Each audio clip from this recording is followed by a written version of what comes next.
Bonjour sur France 2 et bienvenue pour le direct de cette 20e étape du Tour de France. Le plus dur est à venir, le col de la Ramasse et le célèbre col de Jouplane pour les hommes de tête. Ils sont 8 emmenés par celui qui aura vraiment marqué cette 103e édition du Tour de France. Et bien sûr le maillot vert Peter Sagan, parce que l'information du jour, c'est que dans sa roue, il y a Roman Kreuziger.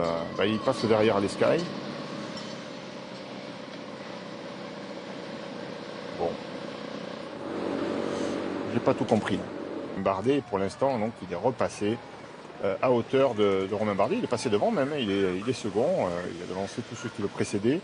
Mais on est encore loin de l'arrivée. Et surtout, nous sommes, pour les hommes de tête, on a traversé de Mieuxy. À l'issue de ce village, ils vont sortir sur la gauche et entamer la montée du col de la Ramasse, montée longue de 14 km. Pas sûr que là, Peter Sagan puisse continuer à aider Roman Kreuziger comme il l'a fait jusqu'à présent. Le voici ce virage et le début du col. Et elle est belle cette échappée avec, on l'a dit, Peter Sagan, Roman Kreuziger, Alexis Goujard. On a là Yon Izagirre.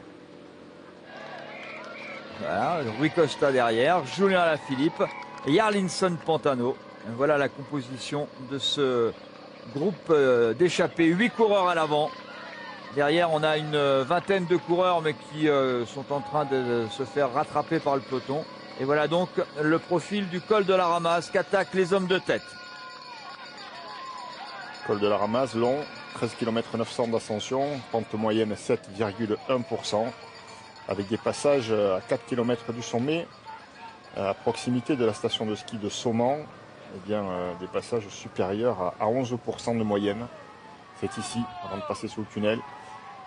Voilà la station de Saumon, et ensuite c'est un petit peu moins dur, mais quand même, ça continue de grimper jusqu'au passage du col, le col de la Ramasse. Et attention derrière, parce que la descente du col de la Ramasse jusqu'à Taninges, c'est très rapide, très rapide. On va atteindre des vitesses excessives ici. Et si la route est humide, attention. Cédric, pour l'instant, la route est sèche derrière les 8 hommes de tête. Oui, la route est sèche et c'est même un petit coin de ciel bleu qui accompagne les coureurs ici au pied de cette ascension du col de la Ramasse, longue de 14 km et un léger vent défavorable.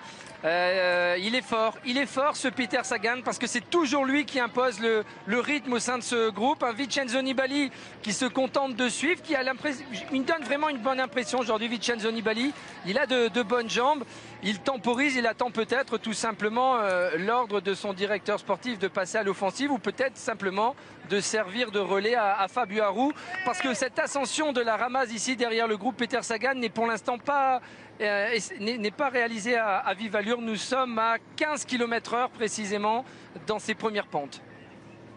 Et oui, mais Sagan, ça fait longtemps qu'il roule, il est un peu fatigué sûrement, et puis c'est pas un grimpeur. Donc si on laisse le soin à Sagan de faire toute la montée, ils vont perdre du terrain. Dans ce groupe, il y a des garçons qui sont intéressés avant tout par la victoire d'étape. C'est le cas de Rui Costa, notamment, Pantano très certainement, Julien Alaphilippe aussi, et Nibali, pourquoi pas. Mais Nibali peut avoir une double action, il peut aussi être là en point de relais pour Fabio Aru. On voit qu'Astana roule en tête du peloton pour réduire l'écart peut-être, et peut-être aussi pour durcir la course et essayer de faire attaquer Fabio Aru, qui pourrait compter alors sur le soutien de Nibali un peu plus tard. Ouais. Nibali peut-être aussi envie de gagner une étape sur ce Tour de France, et le profil s'y prête avec notamment, je sais que c'est un remarquable grimpeur quand on a gagné les 3 tours. On est un remarquable grimpeur, c'est surtout un extraordinaire descendeur, et cette descente vers Taninges va lui convenir à merveille. C'est peut-être là d'ailleurs qu'il peut frapper sur l'échappée où on a vu Peter Sagan commencer, c'est normal, à grimacer.